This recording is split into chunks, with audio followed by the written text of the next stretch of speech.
जादुई दो सोने के नेकलेस की नदियों का जादू। सीतापुर नाम के एक गांव में सुषमा और हरिया नाम के पति पत्नी अपने दो बेटे सूरज और पवन के साथ रहा करते थे। हरिया की अपनी एक फैक्ट्री थी। उसके दोनों बेटे सूरज और पवन भी अपने पिता के काम में ही हाथ बटाते थे। ऐसे ही एक दिन हरिया अपने दोनों बेटों से कहता है, बेटा, तुम दोनों से मुझे कुछ बात करनी है। तुम्हारी माँ और मैंने तुम दोनों की शादी के लिए दो लड़कियाँ पसंद की है। वो दोनों भी बहनें ही हैं। अगर तुम्हें कोई परेशानी ना हो तो हम शादी की बात आगे बढ़ाएं। ठीक है पिताजी, आपको जैसा ठीक लगे। कुछ ही दिनों में दोनों भाई सूरज और पवन की शादी पलक और वर्षा नाम की दो लड़कियों से हो जाती है। सूरज की शादी पलक से और पवन की शादी वर्षा से होती है। पलक दिल की बहुत साफ और सीधी थी, लेकिन उसकी बहन वर्षा बहुत ही ज्यादा घमंडी थी और बस अपने बारे में ही सोचती रहती थी। शादी के बाद पलक ने घर की सारी जिम्मेदारियां उठा ली और वहीं वर्षा घर का कोई काम नहीं करती थी। एक दिन पलक रात को सो रही थी तो उसको एक सपना आता है कि पास वाले पहाड़ी के पीछे वाली नदी के किनारे पर उससे एक जल परी मदद मांग रही है। अगले दिन सुबह उठकर पलक मन ही मन सोचती है, ये कैसा सपना था। पलक अपने सपने पर उतना ध्यान नहीं देती और घर के कामों में लग जाती है। उस दिन रात को पलक जब सोती है तो उसे वही सपना दोबारा आता है और तभी पलक की आंखें खुल जाती है। क्या मुझे उस पहाड़ी के पीछे वाली नदी के किनारे पर जाना चाहिए? क्या पता सच में उस जलपरी को मेरी मदद की जरूरत हो। अगले दिन सुबह पलक उस पहाड़ी के पीछे वाली नदी के किनारे पर जाती है। पलक को वहाँ दूर दूर तक कोई नजर नहीं आ रहा था। मैं भी कितनी पागल हूँ, अपने सपने पर विश्वास करके यहाँ चली आई। यहाँ तो कोई भी नहीं है। पलक इतना सोच रही थी कि तभी वहाँ पर पलक की सपने वाली जल परी प्रकट होती है। वो दिखने में बहुत भयंकर थी। उसे असलियत में सामने देखकर पलक थोड़ा घबरा जाती है, लेकिन फिर भी खुद में हिम्मत रखकर वो जल परी से कहती है, क्या तुम वही जल परी हो जो मेरे सपने में आई थी? हाँ, तुमने मुझे सही पहचाना, मैं वही हूँ। लेकिन जैसे कि मैंने सपने में देखा था, तुम्हें मुझसे कोई मदद चाहिए थी। हाँ, मुझे तुमसे एक मदद की जरूरत है। मेरा एक बहुत ही बेशकीमती नेकलेस इस पहाड़ी के पास वाले जंगल में रहने वाली हिराका जादूगरनी ने चुरा लिया है। मेरी सारी शक्तियाँ उसी नेकलेस में है। मैं उसके बिना कुछ भी नहीं कर सकती हूँ। मैं चाहती हूँ तुम जाकर हिराका जादूगरनी से मेरा नेकलेस लेकर आओ। मैं उसके बदले तुम्हें जादुई दो सोने के नेकलेस की नदी के पास ले जाऊंगी। लेकिन जब उस जादूगरनी का सामना आप नहीं कर पाए तो मैं कैसे कर लूंगी? तुम एक बहुत ही ईमानदार और नेक लड़की हो। तुम्हें अपने आप को कमजोर नहीं समझना चाहिए। तुम मेरा नेकलेस जरूर लेकर आओगी। मुझे तुम पर पूरा भरोसा है। जल परी की बात सुनकर पलक के अंदर एक नया जोश आ जाता है। वो पहाड़ी के बगल वाले जंगल में जाती है। काफी देर तक चलने के बाद उसे एक गुफा दिखाई देती है। वो गुफा के अंदर चली जाती है। उसे तभी वहाँ पर एक चमचमाता हुआ नेकलेस दिखता है, जिसके चारों तरफ सफेद रोशनी थी। पलक जैसे ही उस नेकलेस को लेने के लिए आगे बढ़ती है, वैसे ही वहाँ पर हिराका जादूगरनी आ जाती है। पलक को वहाँ देखकर हिराका जादूगरनी को बहुत गुस्सा आता है। वो गुस्से में पलक से कहती है, तुम्हारी हिम्मत कैसे हुई यहाँ आने की और इस नेकलेस को छूने की? पलक जादूगरनी से बिल्कुल भी नहीं डरती और जोश भरी आवाज में कहती है, मुझे ये नेकलेस चाहिए और ये मैं तुमसे लेकर ही रहूंगी। हिराका जादूगरनी को पलक की बातें सुनकर बहुत गुस्सा आता है। वो पलक के पास जाती है और उसके बाल पकड़ लेती है। तभी पलक की नजर बगल में रखे एक खंजर पर जाती है। पलक वो खंजर उठाकर हिराका जादूगरनी के सर पर मार देती है। चोट लगने के कारण हिराका जादूगरनी बेहोश हो जाती है। इसके बाद पलक उस नेकलेस को लेकर पहाड़ी के पीछे वाली नदी के किनारे वाली जल परी के पास चली जाती है। जल परी अपना नेकलेस पाकर बहुत खुश होती है। जल परी की सारी शक्तियाँ वापस आ जाती हैं। वो खुश होकर पलक से कहती है, मुझे तुम पर पूरा भरोसा था। तुम ये नेकलेस जरूर लेकर आओगी। अपने कहे अनुसार मैं तुम्हें जादुई दो सोने के नेकलेस की नदी के पास लेकर जाऊंगी। इतना कहकर जल परी उसे जादुई दो सोने के नेकलेस की नदी के पास लेकर जाती है। वहाँ का नजारा देखकर पलक अचंभित हो जाती है। वहाँ दो जादुई नदियाँ थी, जिन नदियों में से जादुई सोने के नेकलेस बह रहे थे। तभी जल परी पलक से कहती है, पलक, तुम्हारा मेरे जादुई सोने की नदियों की नगरी में स्वागत है। तुम यहाँ से जितने चाहो उतने सोने के नेकलेस अपने साथ ले जा सकती हो, और हाँ, तुम जब चाहो यहाँ आ सकती हो। पलक ये सब सुनकर बहुत खुश होती है, मगर वो ज्यादा लालच ना करते हुए वहाँ से केवल एक जादुई सोने की नेकलेस लेकर घर चली जाती है। उसके गले में इतना सुंदर हार देखकर उसकी बहन वर्षा उससे बोलती है, दीदी, तुम ये नेकलेस कहाँ से लेकर आई? ये नेकलेस तो बहुत सुंदर लग रहा है। अरे छोटी, मेरे पास ऐसे बहुत सारे नेकलेस हैं, वो भी सोने के। मतलब? इसके बाद पलक वर्षा को सारी बात बताती है और उसको जादुई दो सोने के नेकलेस की नदी के नगरी में जाने का रास्ता भी बता देती है। वर्षा के मन में लालच आ जाता है। वो मन ही मन सोचती है, अरे, इस लड़की को मेरी बहन किसने बना दिया? इतनी बेवकूफ है ये। लेकिन मैं बेवकूफ थोड़ी ना हूँ। मैं वो सारे नेकलेस ले आऊंगी और उन्हें बाजार में बेचकर करोड़पति बन जाऊंगी। अगले दिन वर्षा पलक के बताए हुए रास्तों के मुताबिक घर से चल पड़ती है और कुछ ही देर में वो जादुई दो सोने के नेकलेस की नदियों की नगरी में पहुंच जाती है। अरे वाह, ये सारे नेकलेस तो बहुत कीमती लग रहे हैं। मैं इन्हें बेचकर बहुत अमीर बन जाऊंगी। वर्षा जादुई सोने की नेकलेस की नदी में से बहुत सारे नेकलेस को एक बोरी में भर लेती है और उसे बाजार में सुनार के पास बेचने जाती है। वर्षा को इस बात की खबर नहीं थी कि उसके बोरियों में रखे सारे नेकलेस अब आर्टिफिशियल के बन चुके हैं। वर्षा वो सारे नेकलेस बेचकर घर चली आती है। जब सुनार को पता चलता है कि सारे नेकलेस नकली हैं, तो वो अपने साथ पुलिस को लेकर वर्षा के घर पहुंच जाता है और बोलता है, इंस्पेक्टर साहब, पकड़ लीजिए इसे। यही है वो फ्रॉड औरत जिसने मुझे नकली सोने का हार बेचा। वर्षा को कुछ समझ नहीं आ रहा था कि उसके साथ ये क्या हो रहा है। वर्षा घबराते हुए बोलती है, इंस्पेक्टर साहब, मैं आपको सारी बात समझाती हूँ। प्लीज एक बार मेरी बात तो सुनिए। अब जो भी बोलना है थाने में चलकर बोलना। इतना कहकर इंस्पेक्टर लेडी अफसर से कहकर वर्षा को जेल में बंद करवा देता है। वर्षा को अपनी गलतियों का एहसास हो जाता है। जेल के अंदर लेडीज पुलिस वर्षा की बहुत पिटाई करती है। पुलिस की मार खाकर वर्षा सोचती है, मैं जिंदगी में सब कुछ करूंगी, मगर आगे से कभी भी लालच नहीं करूंगी। अगले दिन पलक और वर्षा के सभी ससुराल वाले वर्षा को जेल से छुड़वा लेते हैं। उसके बाद से वो सभी मिलजुल कर हंसी खुशी अपना जीवन व्यतीत करने लगते हैं। जादुई मोबाइल फोन के पेड़ का जादू। बहुत समय पहले किसी गांव में बादल शर्मा अपनी पत्नी निशा और एक बेटी सोना के साथ रहता था। बादल शर्मा चाइनीज फोन को सस्ते दाम में खरीदकर उसमें अपना मुनाफा जोड़कर गांव में बेचता था। चाइनीज माल की क्वालिटी देखकर लोग बादल की बातों में जल्दी आ जाते थे और उससे महंगे दाम पर फोन खरीद लेते थे। लोग भी चाइनीज माल के चकाचौंध में आकर उसके अच्छे फीचर्स को देखकर चाइनीज फोन खरीद लेते थे, लेकिन ये नहीं सोचते थे कि चाइनीज वस्तुओं से नुकसान भी हो सकता है। इस काम से बादल का जीवन बहुत ही आरामदायक हो चुका था। सब कुछ ठीक चल रहा था, लेकिन एक दिन गांव में रहने वाले चौरसिया अपनी पत्नी से बादल की दुकान से लिए चाइनीज मोबाइल फोन से बात कर रहा था। चौरसिया ने अपनी पत्नी से बात करने के बाद फोन को एक मेज पर रख दिया। उसके कुछ सेकंड बाद ही उस फोन में एक छोटा सा धमाका हुआ और ऐसे ही गांव में आए दिन मोबाइल फोन से हुई दुर्घटनाओं की खबरें आने लगी। गांव के सभी लोग मिलकर गांव के मुखिया के पास गए। मुखिया जी, अगर मैंने फोन अपने हाथ से नीचे ना रखा होता तो फोन मेरे हाथ में ही फट जाता। मेरी समस्या कुछ अलग है मुखिया जी। सभी लोग चाइनीज वस्तुओं की ओर आकर्षित हो रहे हैं और साथ ही चाइनीज खाने की ओर आकर्षित हो रहे हैं। आपने बाहर के लोगों को इस गांव में आकर व्यापार करने की इजाजत दे दी, जिसकी वजह से जिन लोगों की आंखें नहीं खुलती वो अपनी जेब में पैसा भरते हैं। जगह जगह पर ठेले लगाकर चाइनीज मोमोज, चाइनीज चाउमीन जैसे घटिया क्वालिटी वाली खाने की चीजें बेचते हैं। ऐसे में हम आम ठेले वाले जो स्वस्थ खाना घर पर बनाते हैं, उस खाने की ओर तो कोई देखता ही नहीं है। हम अपनी रोजी रोटी कहाँ से चलाएं? मुखिया सभी लोगों को अपना फैसला सुनाने के लिए 2 दिन की मांग करता है। आप सभी गाँव वालों की तकलीफ मैं समझ रहा हूँ। आप लोग बस मुझे 2 दिन दीजिए। ठीक 2 दिन बाद इसी समय दोबारा से बैठक की जाएगी।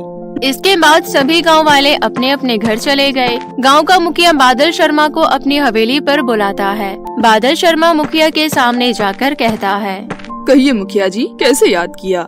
देखो भाई बादल, हमारा तुमसे कोई आपसी बैर तो नहीं है। मैं बस इतना चाहता हूँ कि तुम अपनी चाइनीज मोबाइल की दुकान बंद कर दो। इस पूरे गांव में तुम्हारा ही एक ऐसा धंधा है जो कभी नहीं रुकता। मानता हूँ इससे तुम्हारी थोड़ी आर्थिक हालत खराब हो जाएगी, लेकिन इसके बदले मैं तुम्हें 15,000 देने को तैयार हूँ। ऐसा न कहिए मुखिया जी, सिर्फ 15,000 में मैं कितने दिन खाऊंगा और क्या अपने परिवार को खिलाऊंगा? मेरी दुकान बंद करने की क्या नौबत आन पड़ी। तब मुखिया बादल को चाइनीज वस्तुओं के विरोध में सारी बात समझाता है। सारी बात समझने के बाद बादल के पास अपनी दुकान बंद करने के अलावा और कोई चारा नहीं बचा। बादल मुखिया से 15,000 रुपए लेकर अपने घर चला जाता है और अगले दिन अपने मोबाइल की दुकान बंद कर देता है। गांव के लोग भी अपने अपने घरों से सारा चाइनीज सामान बाहर फेंक देते हैं। एक तरफ तो ये अच्छी बात थी कि लोगों के मन में स्वदेशी वस्तुओं की भावना उत्पन्न हुई, लेकिन इससे बादल जैसे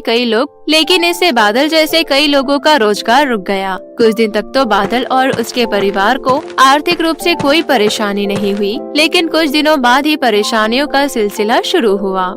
सुनिए जी, आप कोई नया काम क्यों नहीं शुरू कर लेते? अभी सोना के स्कूल की फीस भी देनी है, घर में राशन खत्म होने वाला है, राशन भी भरवाना है, घर का खर्चा कैसे चलेगा? तुम्हें क्या लग रहा है निशा कि मैं हाथ पर हाथ धरकर बैठा हूँ? पिछले कई दिनों से मैं काम की तलाश में पूरा गांव घूमा हूँ, लेकिन मुझे कहीं भी काम ना मिला और नया रोजगार शुरू करने के लिए पैसों की जरूरत होती है। अभी तो ठीक से हमारा पेट ही नहीं भर रहा, तो मैं नया व्यापार क्या शुरू करूँ?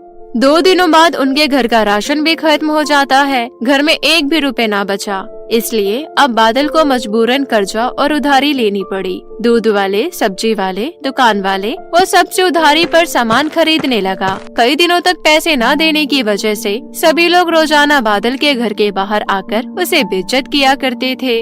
अरे बादल, इतने दिनों फ्री फंड का दूध पिया है, उसके पैसे कौन तुम्हारे पिताजी भरेंगे क्या? ये सुन सब्जी वाली भी वहाँ आकर उससे कहने लगी, क्या कहा? इसने तुमसे भी उधारी ली है? भाभी जी रोज मुझसे सुबह सुबह ताजे ताजे सब्जी खरीदती है, लेकिन जिस दिनों पैसों की बात कर दो उस दिन मुंह बन जाता है सबका। ये सब सुनकर निशा अपने घर से बाहर आकर उनसे कहती है, देखिए मेरे पति को जल्द ही काम मिलने वाला है, वो तुम सबका पैसा चुका देंगे और आप लोग जरा तमीज से बात कीजिए। फ्री में सामान नहीं लेते आपसे, या आप लोगों ने वो सारा उधार बख्श नहीं दिया? दूध वाला कहता है, इज्जत भी समय पर पैसे देने वालों की जाती है। जो पिछले 4 महीनों से उधारी का खा रहे हो उनकी क्या इज्जत की जाए? चलो सब लोग, आज भी पैसे नहीं मिलने वाले किसी को। ये सब सुनकर निशा का मन बहुत उदास हो जाता है। वो बादल से कहती है, सुनिए जी, ये सब कैसे चलेगा? पिछले 1 महीने से हमारी बेटी स्कूल नहीं जा रही क्योंकि उसके स्कूल की फीस भरने के हमारे पास पैसे नहीं है, और अब तो दूध वाले, सब्जी वाली सब आकर घर के बाहर तमाशा करने लगे हैं। बस कुछ दिन और निशा, मैं सब ठीक कर दूंगा।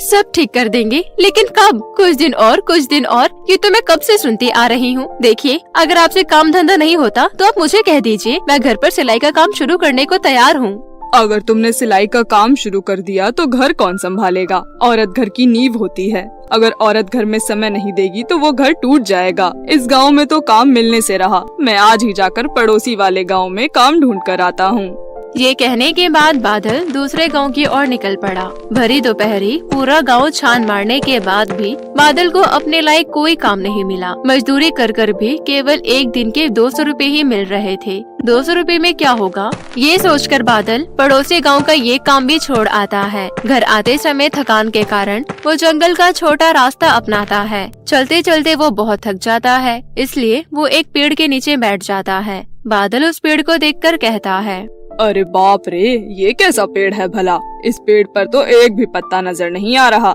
लेकिन ये पेड़ इतना बेजान क्यों है? कुछ देर उस पेड़ के नीचे आराम करने के बाद बादल कहता है, अंधेरा होने वाला है, अब मैं घर की ओर निकलता हूँ। बादल खड़ा होकर जा ही रहा होता है, इतने में ही उस पेड़ से एक आवाज आती है, इस जंगल के सभी पेड़ मुझे दुत्कारते हैं कि मैं किसी काम का नहीं हूँ, लेकिन मेरे बेजान होने के बावजूद तुमने मेरी पनाह में आराम किया, मुझे बहुत अच्छा लगा। बादल आश्चर्यचकित होकर वो आवाज गौर से सुन रहा था। बादल कहता है, पेड़, क्या ये तुम्हारी आवाज है? नहीं नहीं, कोई पेड़ कैसे बोल सकता है? मुझे तो लगता है कि कोई मेरे साथ मजाक कर रहा है। उसके बाद वो पेड़ कहता है, अगर तुम्हें यकीन नहीं होता तो तुम वही करो जो मैं कहता हूँ, फिर तुम्हें यकीन हो जाएगा। मेरे नीचे एक पौधा उग रहा है, उस पौधे को जड़ समेत उखाड़ कर अपने आंगन में लगा दो और उसकी देखभाल करो। जितना प्यार तुम उस पौधे को दोगे उतना प्यार वो तुम्हें देगा। वैसे तो मुझे बिल्कुल यकीन नहीं हो रहा, लेकिन मैं वैसा ही करूँगा जैसा आपने कहा है, अपनी तसल्ली के लिए ही सही। उसके बाद बादल पेड़ के नीचे उग रही उस पौधे को जड़ से उखाड़ लेता है और अपने घर जाकर उसे आंगन में लगा देता है। पौधा लगाते समय वो अपनी पत्नी को आवाज लगाता है, अरे सुनती हो, जरा बाहर तो आना। आवाज सुनकर निशा भी घर से बाहर निकलती है। वो बादल को पौधा लगाते देख उससे कहती है, क्या आपको नौकरी मिल गई? अरे ये पौधा, इसकी क्या जरूरत थी? पौधा तो मैंने लगा दिया, अब तुम जल्दी से अंदर से पानी लेकर आओ, इस पौधे को प्यास लगी होगी। बड़ी अजीब बातें कर रहे हैं आप, जैसे कि इस पौधे में जान हो। ये अभी बोल पड़ेगा। ये बोलती हुई निशा अंदर से पानी लेकर आती है। बादल उस पौधे पर पानी डालता है और अपने घर में चला जाता है। अगली सुबह बादल उस पौधे को फिर से पानी डालने आता है। उसके बाद वो देखता है कि वो पौधा अब पौधा नहीं रहा, बल्कि एक विशालकाय पेड़ में परिवर्तित हो चुका था। ये देखकर बादल की आंखें खुली की खुली रह गई। वो फौरन अपनी पत्नी और अपनी बेटी को आवाज लगाता है, निशा, सोना बेटा, जल्दी बाहर आओ। क्या हो गया? क्यों सुबह सुबह आफत मचा रखी है? सुबह सुबह क्या हो गया पिताजी? ये बोलते हुए दोनों घर से बाहर आते हैं। वो दोनों भी पेड़ को देखते ही रह जाते हैं। तुम दोनों भी हैरान रह गए ना? कल ही तो मैंने इस पौधे को पानी दिया था और आज ये पौधा इतने बड़े पेड़ में परिवर्तित हो गया। इतने में ही उस पेड़ से आवाज आने लगती है, बादल, आज मुझे पानी नहीं पिलाओगे? मुझे प्यास लगी है। ये सुनते ही बादल पेड़ को पानी पिलाता है। उसके बाद पेड़ कहता है, मुझे पूरा यकीन है कि तुम मुझे बहुत अच्छे से पालोगे। कहो, मैं तुम्हारी क्या मदद कर सकता हूँ? पेड़ भाई, तुम्हें तो पता ही है। नहीं नहीं, तुम्हें क्या पता होगा, मैं बताता हूँ। मेरी अच्छी खासी मोबाइल शॉप थी, लेकिन चाइनीज फोन से हो रही समस्याओं के कारण मेरी वो दुकान भी बंद हो गई। अब मेरे पास रोजी रोटी का कोई साधन न बचा। तुम ही बताओ क्या किया जाए? ये सुनते ही वो पेड़ सबको अपनी आंखें बंद करने को कहता है। सोना, निशा और बादल अपनी आंखें बंद कर लेते हैं। वो तीनों जब अपनी आंखें खोलते हैं तो देखते हैं कि उस पेड़ पर बहुत सारे मोबाइल फोन लटके हुए हैं। अब तो मैंने तुम्हारी समस्याएं सुलझा दी ना। अब तुम्हें आजीवन बाहरी राज्यों से मोबाइल एक्सपोर्ट करने की कोई जरूरत नहीं है। बादल अपनी पत्नी और बेटी से कहता है, तुम दोनों खड़ी खड़ी देख क्या रही हो? जल्दी जल्दी सारे मोबाइल फोन्स को पेड़ से उतारने में मेरी मदद करो। हाँ हाँ, चलिए चलिए, फोन उतारते हैं। तीनों मिलकर सारे मोबाइल फोन्स को पेड़ से उतार लेते हैं। सभी मोबाइल फोन्स को इकट्ठा कर बादल अपने पहली वाली दुकान में जाकर सजा देता है। उसकी दुकान खुली हुई देखकर गांव वाले उससे आकर कहते हैं, मुखिया के कहने के बावजूद भी तुमने फिर से चाइनीज फोन बेचना शुरू कर दिया। हाँ, हम ये हरगिज नहीं होने देंगे। तभी बादल सबको समझाता हुआ कहता है, नहीं नहीं भाइयों, ये कोई चाइनीज फोन नहीं है, बल्कि ये हमारे गांव का ही फोन है। देखो भाई, ये लोग कैसे बेवकूफ बना रहे हैं। बादल सभी गांव वालों को यकीन दिलाने के लिए सबको अपने घर के आंगन में ले जाता है और कहता है, देखिए, मैं सच कह रहा हूँ, इस पेड़ पर मोबाइल फोन्स उगते हैं तो हुए ना ये मोबाइल फोन हमारे ही गांव के। इस फोन में बाहरी देशों के फोन के मुकाबले अच्छे गुण हैं। यकीन ना हो तो एक बार फ्री में ट्रायल लेकर देख लीजिए। बादल की बात मानकर सभी गांव वाले बादल की दुकान से फोन खरीद लेते हैं। फोन अच्छी गुणवत्ता वाले थे, इसलिए बादल की दुकान दिन दुगनी रात चौगुनी चल रही थी। अब बादल दूध वाले, सब्जी वाली और दुकान वाले सभी से ली हुई उधारी को चुका देता है। बादल और उसके परिवार की जिंदगी फिर से पहले की तरह सुकून भरी बीतने लगती है। मेरे प्यारे दोस्तों, आज जो मैं आपको कहानी सुनाने जा रही हूँ वो कहानी है दो जादुई लिपस्टिक की। तो चलिए दोस्तों, कहानी देखते हैं। एक गांव में सपना नाम की एक लड़की रहती थी। सपना बहुत ही होनहार और सच्चे दिल की लड़की थी, लेकिन वो इतनी खूबसूरत नहीं थी। उसका रंग काला था। सपना बहुत छोटी थी तभी उसके पिता का देहांत हो गया था। सपना की माँ मंदिर के आगे फूल बेचकर उसी से अपना और अपनी बेटी का पेट पालती थी। कुछ दिनों बाद सपना की माँ भी उसको छोड़कर चली गई। अब सपना अनाथ हो चुकी थी। अपना खुद का पेट पालने के लिए वो मंदिर के आगे फूल बेचा करती थी। फूल ले लो, फूल, ताजे ताजे फूल। अरे बेटा, मुझे 50 रुपए के फूल दे दो, और हाँ, एकदम फ्रेश फूल देना। जी लीजिए। दोपहर तक सपना के सारे फूल बिक जाया करते थे। सपना को फूल बेचकर जो पैसे मिलते थे उसी से सपना घर चलाया करती थी। ऐसे ही दिन बीत रहे थे। एक दिन सपना जिस बगीचे से फूल तोड़कर लाया करती थी, उस बगीचे के मालिक ने सपना को फूल देने से मना कर दिया। ऐसा मत कीजिए मालिक, यहाँ के अलावा मैं फूल कहाँ से लाऊंगी, और अगर मैंने फूल नहीं बेचे तो मैं भूखी मर जाऊंगी। देख सपना, मैं ये बगीचा बेच रहा हूँ और जिन्होंने इस बगीचे को खरीदा है वो यहाँ पर एक बड़ी बिल्डिंग बनाना चाहते हैं। जितने दिनों तक ये बगीचा मेरा था, मैंने तुझे फूल तोड़ने के लिए कभी मना नहीं किया।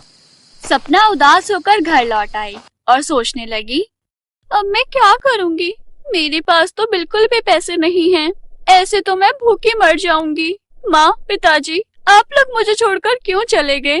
आज मैं अपने आप को बहुत अकेला महसूस कर रही हूँ। इतना सोचने के बाद सपना अपनी दोस्त चंदा के पास मदद मांगने के लिए जाती है। सपना जा ही रही थी कि तभी रास्ते में उसे एक पर्स दिखा। उसने पर्स को उठाकर देखा तो उसमें 2 चमचमाती हुई अलग अलग कलर की लिपस्टिक थी। सपना ने थोड़ी देर इधर उधर देखा कि अगर ये किसी की होगी तो वो इसे ले जाएगा, लेकिन कोई नहीं आया। तो सपना उसे लेकर अपने घर आ गई। घर आने के बाद सपना ने जब उस पर्स को खोला तो सपना को एक आवाज आई। सपना, तुम कौन हो और कहाँ से बोल रहे हो? सामने आओ। सपना, मैं तुम्हारे पिता की आत्मा हूँ और ये दोनों जादुई लिपस्टिक मैंने ही तुम्हें दिए हैं। इस पर्स में 2 लिपस्टिक है, जिनमें से एक लिपस्टिक ऐसी है जिससे लगाने के बाद तुम जो भी मांगोगी वो तुम्हें मिल जाएगा, लेकिन वही दूसरी लिपस्टिक ऐसी है जिसे लगाने के बाद कोई भी इंसान बहुत ही बदसूरत हो जाएगा और जो भी मांगेगा उसे उसका उल्टा मिलेगा। इतना कहने के बाद सपना के पिता की आत्मा गायब हो जाती है। सपना वो वाली लिपस्टिक लगाती है जिसे लगाने के बाद वो जो भी मांगेगी उसे मिल जाएगा। लिपस्टिक लगाते ही सपना बहुत खूबसूरत हो जाती है। सपना अपने आप को आईने में देखती है और बहुत खुश होती है। उसे अपने पिता की आत्मा की कही हुई बात याद आती है। फिर वो बोलती है, काश मेरे घर में खाने की बहुत सारी चीजें होती। सपना के इतना कहते ही उसका पूरा घर खाने की चीजों से भर जाता है। फिर सपना कहती है, काश कि मेरा घर बहुत बड़ा हो जाता। अब सपना का घर भी एक बहुत बड़े मकान में बदल जाता है। सपना बहुत खुश होती है और वो बाहर जाकर सभी गरीबों की मदद भी करती है। जिसको जिस चीज की जरूरत होती थी, सपना अपनी जादू लिपस्टिक लगाकर उस चीज को मांगती थी और वो उसे मिल जाती थी। उसके बाद सपना उस चीज को जरूरतमंद इंसान को दे देती थी। पूरे गांव में सपना की प्रशंसा होने लगी थी। सभी सपना को बहुत मानते थे और उसे गांव का मुखिया भी बना दिया गया था। ये सब देखकर सपना की सहेली चंदा सपना से बहुत जलने लगी थी। वो सोचती है, कल तक तो इसके पास खाने के लिए भी कुछ नहीं था, आज महारानी गांव की मुखिया बन गई है। आखिर ऐसा क्या लग गया इसके हाथों में? मैं एक काम करती हूँ, इसका ना पीछा करती हूँ। चंदा सपना का पीछा करने लगती है। घर जाने के बाद सपना जादू लिपस्टिक को लगाकर कुछ मांगती है। चंदा ये सब देखकर सब कुछ समझ जाती है। अच्छा, तो इसका मतलब ये सब इस जादू लिपस्टिक के कारण हो रहा है। एक दिन जब सपना अपने घर में नहीं थी तो चंदा उसके घर जाती है और हर जगह वो जादू लिपस्टिक ढूंढती है। चंदा को सपना के घर में दूसरी लिपस्टिक मिल जाती है जिसे लगाने के बाद कोई भी बदसूरत हो जाता और वो जो मांगता उसे उसका उल्टा मिलता। लेकिन चंदा को ये बात नहीं पता थी, इसलिए वो लिपस्टिक लेकर बहुत खुश होती है। अब इसे लगाकर मैं बहुत अमीर हो जाऊंगी। चंदा उस लिपस्टिक को अपने घर ले जाती है। वो बहुत खुश थी। उसने लिपस्टिक जैसे ही अपने होठों पर लगाई, चंदा बहुत बदसूरत हो गई। अरे अरे, ये क्या हो गया? मैं इतनी बुरी कैसे दिखने लगी? कोई बात नहीं, मैं अब जो भी बोलूंगी अब वही तो होगा ना। चंदा ये सोचकर एक बार फिर खुश हो जाती है और एक ही बार में बहुत सारी बातें बोलने लगती है। मैं बहुत ही सुंदर हो जाऊं, मेरे पास बहुत सारा पैसा आ जाए और सपना बहुत गरीब हो जाए, मैं गांव की मुखिया बन जाऊं, पूरा गांव बस मेरी ही तारीफ करे। चंदा ने जो भी बोला सब उसका उल्टा होता गया। चंदा और भी ज्यादा बदसूरत हो गई और उसका घर, संपत्ति सब खत्म हो गया और गांव में सभी चंदा की बुराइयां करने लगे। ये सब देखकर चंदा बहुत घबरा गई। अरे मेरे साथ ये सब क्या हो रहा है? चंदा रोते हुए सपना के पास गई और उसने सपना को सारी बात बताई। सपना ने उससे कहा, चंदा, मेरे पास 2 लिपस्टिक थी, एक ऐसी जिसे लगाने के बाद कोई भी इंसान सुंदर हो जाए और वो जो भी मांगेगा उसे वो मिल जाएगा, और वही दूसरी लिपस्टिक ऐसी थी जिसे लगाने के बाद कोई भी बहुत बदसूरत हो जाएगा और वो जो भी मांगेगा उसे उसका उल्टा मिलेगा। तुमने मेरी वो वाली लिपस्टिक चुरा ली जिसे लगाने के बाद सब उल्टा हो जाता है। तुमने लालच किया और चोरी भी, इसलिए तुम्हें सजा मिलनी चाहिए। चंदा उदास होकर अपने घर चली गई क्योंकि उसने गलती की थी, इसलिए उसको उसकी गलती की सजा भी मिली। तो देखा दोस्तों आपने, लालच करना एक बुरी आदत होती है जिससे हमें हमेशा नुकसान ही होता है। तो हमें सदैव लालच नहीं करना चाहिए। तो दोस्तों, अगर आपको कहानी अच्छी लगी हो तो अपने दोस्तों के साथ जरूर शेयर करें। और हाँ दोस्तों, अगर आपने अभी तक हमारे जोरा टीवी चैनल को सब्सक्राइब नहीं किया है तो जल्दी से नीचे लाल बटन दबाकर अभी सब्सक्राइब कर लें। तो मिलते हैं आपसे फिर किसी ऐसी नई मजेदार कहानी के साथ। तब तक के लिए अपना ध्यान रखिए। धन्यवाद।